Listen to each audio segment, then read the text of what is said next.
Well, it's not quite 2024, but already next year's presidential campaign is heating up. And part of that momentum includes a growing list of legal experts who say that a Civil War era clause in the Constitution could apply to former President Donald Trump, and it could keep him off the ballot next year. At issue is a clause in the 14th Amendment which bars anyone from holding public office who engaged in insurrection or rebellion against the United States. The case is far from a slam dunk, however, with legal experts questioning whether January 6th can even be considered an insurrection under law or whether it applies to presidents. According to Minnesota's top election official, that's for the court to decide. We're not the eligibility police. We're not engaged in this constitutional analysis. That's why we have the courts. That's their determination, not our determination. If the legal challenges make more headway, the case is likely to be brought to the Supreme Court, and quickly.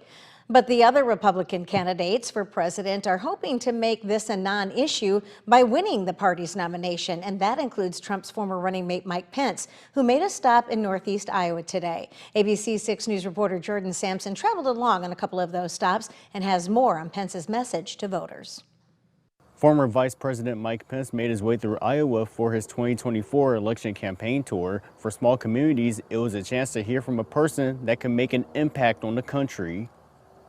Pence hit the campaign trail in Iowa and stopped by various communities to appeal to people on why he should be the Republican Party's nominee in 2024. While in Charles City, Pence tackled a top-of-mind issue for voters in Iowa, U.S. energy production, stressing his support for fossil fuels while leaving the door open for renewable energy options. If I become your president, we can not only achieve energy independence again, but I believe in the next 10 years we can reclaim our historic role as the #1 producer of energy in the world.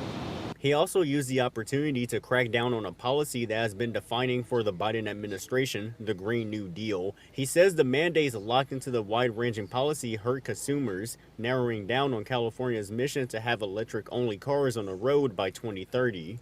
You want to have an electric car? Great. That's your decision. But I don't want to create the kind of mandates and incentives that cause you to have to pay $15,000 more for a car. Pence's next stop was in Cresco, where he was welcomed by the Howard County GOP. During the town hall at the Cresco Country Club, Pence spoke directly to voters who say they're happy to have the chance to speak directly with the former vice president and make their concerns heard by a high-profile presidential candidate. And this is grassroots. I mean, how much more grassroots can you get than to have local people in your community turn out on a nice evening to visit with a candidate for the most powerful nation in the world? Pence's presence in Iowa was felt in these communities, and he continues to make his way through the state to garner support. His reasoning for running for president is to have new leadership in the White House and the Republican Party. In Howard County, Jordan Sampson, ABC 6 News.